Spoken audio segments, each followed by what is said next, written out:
Okay, here we are back again with more Mass Effect 3, and we're in the hospital. We just visited Ash, who's seriously injured on Mars, and I'm just hopping around. Another thing about Mass Effect 3 is that there's a lot of ambient conversations that you can listen to if you wander around and just sort of listen, and some of them will sometimes give you side quests if you listen to them.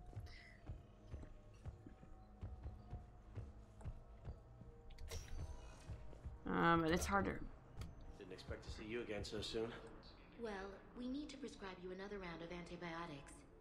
For when I ship out? I have some bad news. Your squad applied the Medigel correctly, but infection had already set in by the time they found you. I'm sorry. I'm afraid we have to remove your leg below the knee. Oh my. What? But I don't understand it. It doesn't even hurt. It would if we took you off the painkillers, Lieutenant. And sometimes there's just little stories that you can overhear that maybe don't necessarily give you side quests, but just they're just interesting stories, or they're sad stories, or things that you can overhear that just add to the ambience. And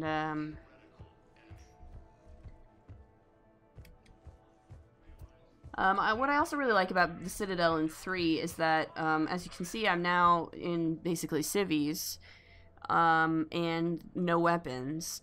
So this is just like a hub, you know. It's like in the other two games, you're always running around the Citadel in your armor and weapons. But here it's much more like I'm just in my civvies. This is kind of like almost shore leave.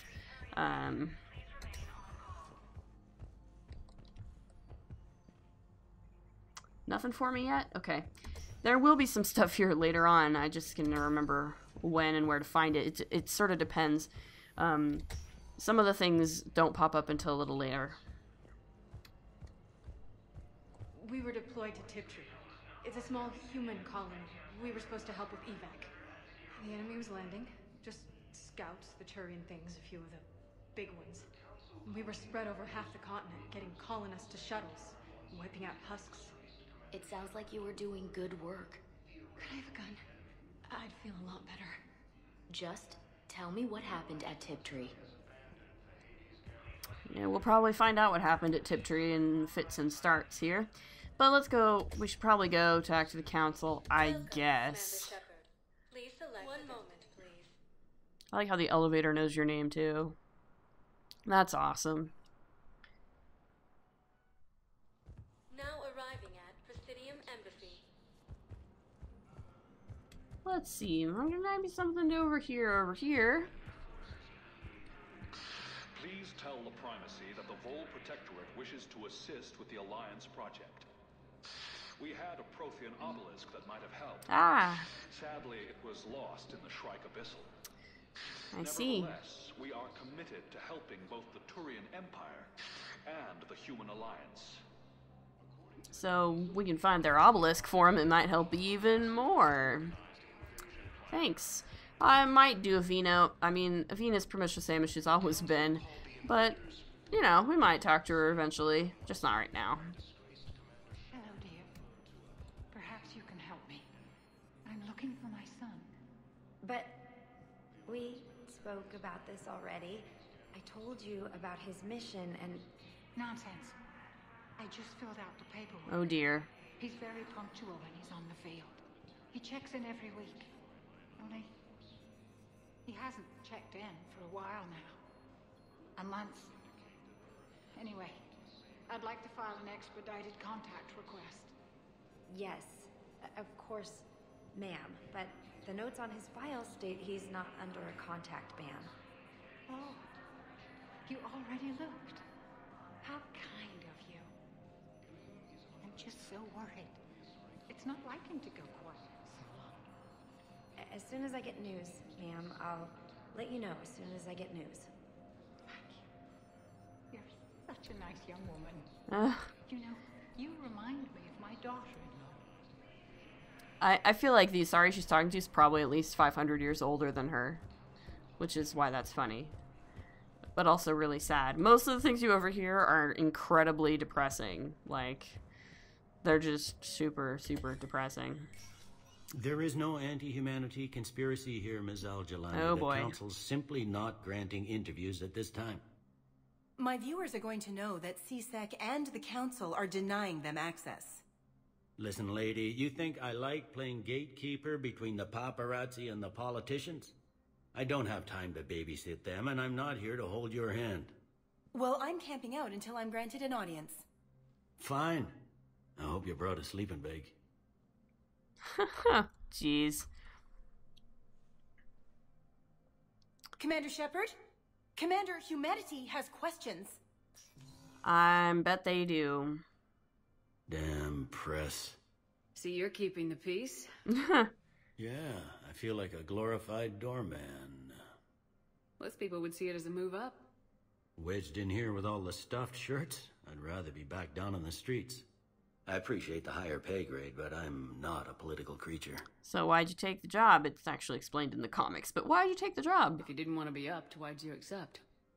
You don't say no to Counselor Udina. Well, maybe you would, but I gotta live here. It's true. I know, squeaky wheel gets the oil, but I didn't lobby for promotion like some other officers. I'm not even sure why he picked me. I never know with politicians. I hate political BS. Yeah, bear with it. Don't lose your edge. You might need it. Oh, wouldn't mind an excuse to get my fingers dirty. It's killing me about Earth. Oh, yeah, you and me both.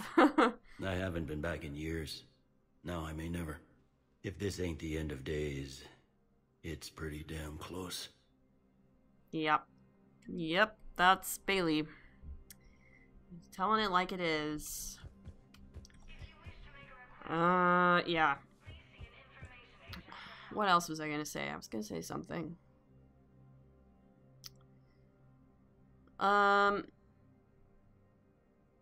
No, I don't. I lost it. Oh, yeah, the whole bit about Udina being the human counselor now and whatever, it's all kind of explained in the comics, but I mean, really all you need to know is that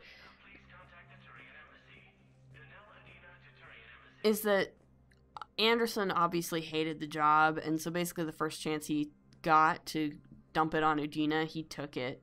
Like, and like, it's never bothered me that this is the way it is in Mass Effect 3, because it's like, yeah, I made Anderson the first human counselor, but I mean, that's not permanent, like, and it wasn't like I made, like, I gave my recommendation that he be appointed counselor, but I mean, that wasn't actually technically Shepard's decision, right? And characters have their own individual sort of their own agendas and their own desires and their own wants, and so I'm totally okay with stuff happening in the background that, that Shepard maybe doesn't necessarily have anything to do with, because I don't actually run the entire world. I just, kill Reapers mostly. So anyway, I guess we're gonna talk to the Council. Yay. Commander, Counselor Udina said you'd be coming. If you'll follow me, the Council is already in session. Yay. We've got our own problems, Counselor. Earth is not in this alone. But Earth was the first Council world hit. By our reports, it faces the brunt of the attack. By your reports. Jeez. The reports are accurate. Earth was attacked by the Reapers.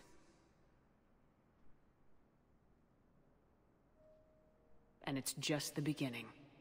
We need your help. Everything you can spare. Each of us faces a similar situation. Even now, the Reapers are pressing on our borders. If we lend you our strength to help Earth, our own worlds will fall.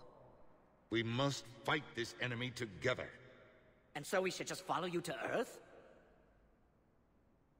Even if we were to unite our fleets, do you really believe we could defeat the Reapers? I don't expect you to follow me without a plan. Counselors, we have that plan. A blueprint, created by the Protheans during their war with the Reapers. A blueprint for what? We're still piecing it together. But it appears to be a weapon of some sort. Capable of destroying the Reapers? So it would seem. The scales. It would be a colossal undertaking. Which is why we need everybody. No.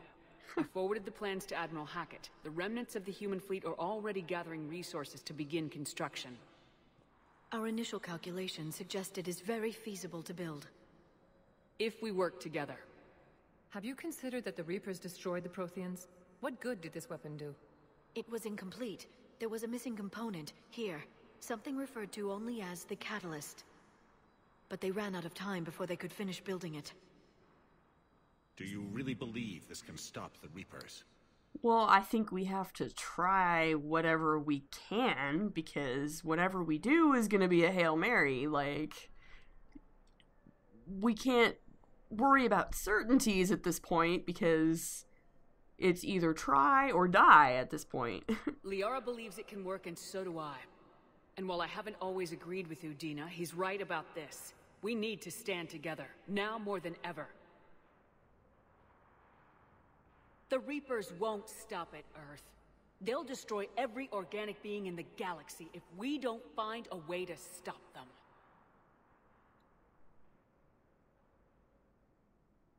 The cruel and unfortunate truth is that while the Reapers focus on Earth, we can prepare and regroup. We are convening a summit amongst our species. If we can manage to secure our own borders, we may once again consider aiding. I'm sorry, Commander. That is the best we can do. Yeah. Shepard, meet me in my office. That's a bunch of bullshit. I hope that's an offer of support. I'll be digging up what I can on this Prothean device, Shepard. They're a bunch of self-concerned jackasses, Shepard. We may have a spot on the Council, but humanity will always be considered second-rate. How can they be so blind? They're scared, and they're looking out for themselves. Our people are scared, and we are looking out for them the best we know how. Counselor? Commander.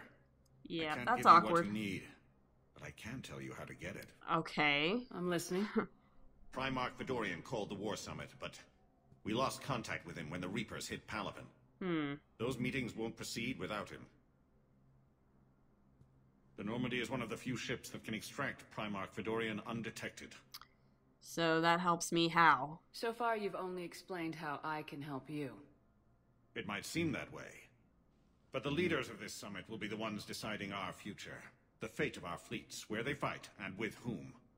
A grateful Primarch would be a tremendous ally in your bid to unite us. Fair. We're at war, and you want me to play politician? If it gets you what you need, what does it matter? Yeah, I guess do what you gotta do.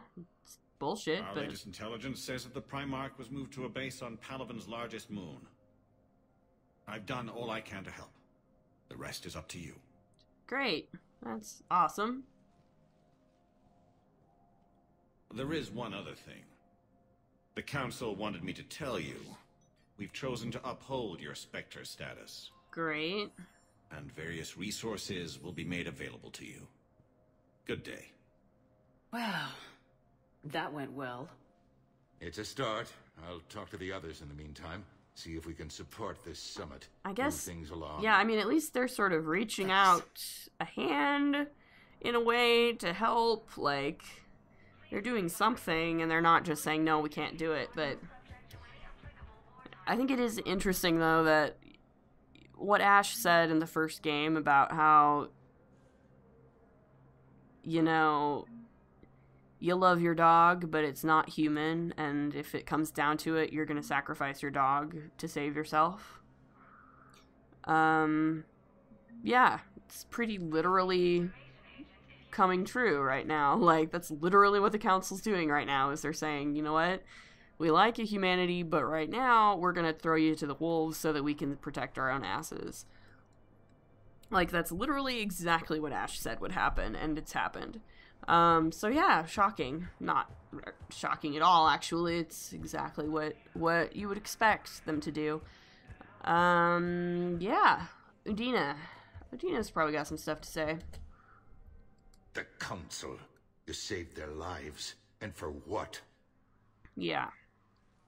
apologies that boil down to maybe later. If we don't figure out something, maybe later will be an epitaph on a mass grave of 11 billion. I know what I'm gonna do. What are you gonna do? Humanity has created some goodwill in the galaxy. Now we cash in our chips. I will get what funding I can, what materials I can, and spread the message. Help the humans, help yourselves. I'll institute a draft in our colonies and order all civilian ships armed. Work on the Prothean device will be around the clock. Okay, so, council leverage. What's your read on the counselors? Any angles I could pursue? Tavos is a diplomat and compromiser, but she's wrapped up in defending Asari space like a mother panther. Valern is out of his depth. The Solarians like their wars won before they start. They're frightened now. Use that. In Sparatus, I'd take what he offers. It's strange days when the Turians are the least hostile to humans. And there's a need there. Yeah, that's a good point. Political situation. You're a Citadel counselor. Don't you have options when the others block you like this? With Parliament destroyed and Shastri gone, I have more power than any human in history. But today, you saw how little that is. Rest assured, I will not be counted out long. I know I can move mountains. Do not lose sight of that, because the task before us is moving planets. Anderson would be proud, so long as you deliver. You think you can do that? You need a carrot or a stick to drive a mule, and humanity has neither right now. Our armada is tied down fighting or fleeing, and with Earth's comm buoys gone, our economy is reduced to an IOU. But leave that part to me. I will lean on our colonies for all they're worth, and I can broker enough trade to repair and resupply Hackett's fleet.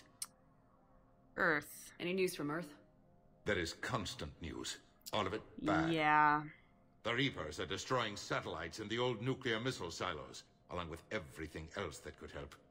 We have a handful of quantum entanglers spread out over the continents. All other communication is cut. That's fucking terrible. And what about your personal situation? Did you know a lot of people on Earth? Many. It's monstrous to think of them being snuffed out, of course, but the part that gets me is Arcturus. Yeah, that's the worst, possibly. I must have known most of the Alliance Parliament on a first-name basis.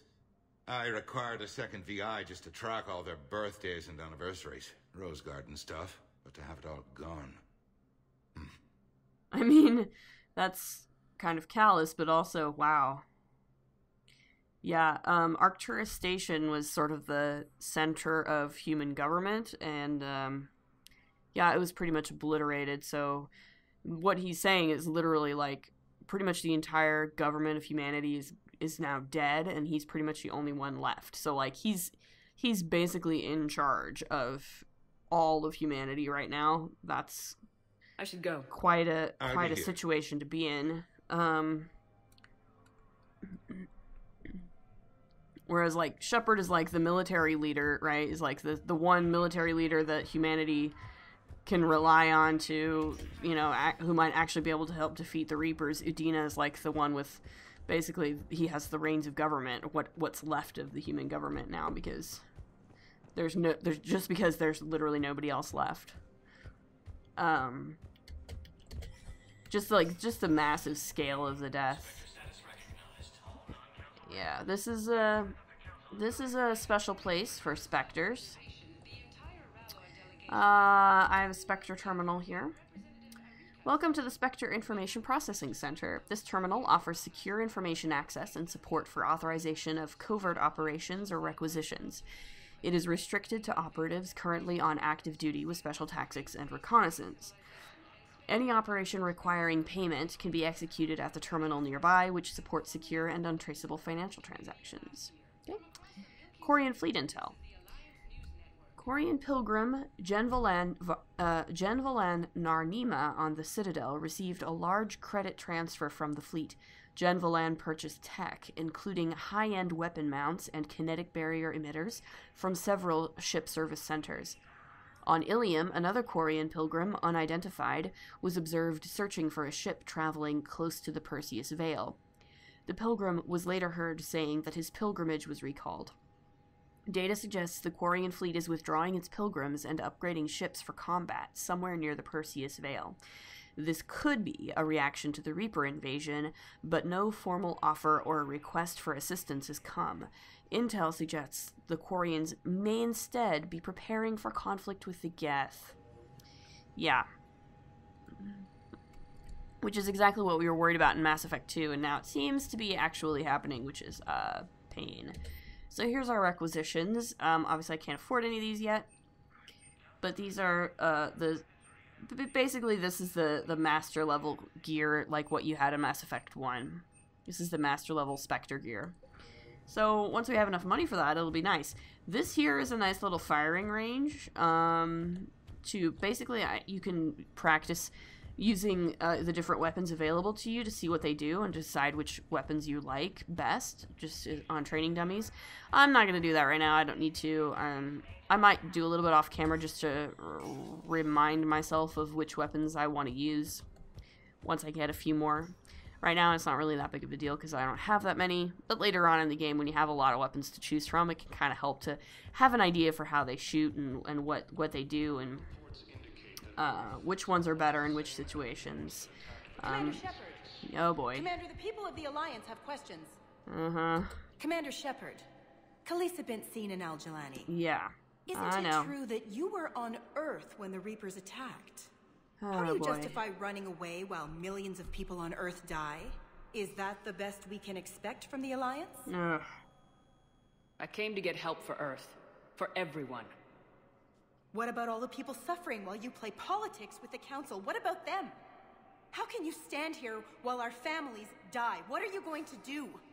Kelisa, we're doing everything we can. Before they cut the feeds, there were so many dead. Yeah. I'm gonna stop the Reapers or die trying, but I need your help. Keep asking the hard questions. Don't let the Council forget about Earth. Mm-hmm. I will. Thank you, Commander. We haven't always seen eye to eye. That's for sure. But I'm glad you're on our side. Mm-hmm. I know a lot of people really like to, yeah. So now she's a war asset. I know a lot of people really like to take the Renegade options with her, but I actually really like taking the Paragon options with her, mostly because of that. And we get, for a moment, a glimpse of a woman who is really, really scared and really, really concerned about what's happening. She's not just doing this to be an asshole. She's really terrified of what's going on, and she doesn't understand. And, honestly, I feel kind of bad. It's not like it's not that, she's a girl and I don't want to punch girls. It's that I feel bad punching somebody who is really genuinely scared and upset about what's going on. So yeah, that's that. Now she's a war asset. And again, once we get back to the Normandy, we'll go through all the war assets and all that stuff, because it'll be on there. We haven't even gotten to that point yet, and we're already 5 episodes into this Let's Play. That's how much of a railroad this is. But yeah, we're about out of time now, so next time we'll finish up some stuff on the Citadel and probably go back to the Normandy. As always, if you like what you see, please like, comment, subscribe, and we'll see you next time. Later.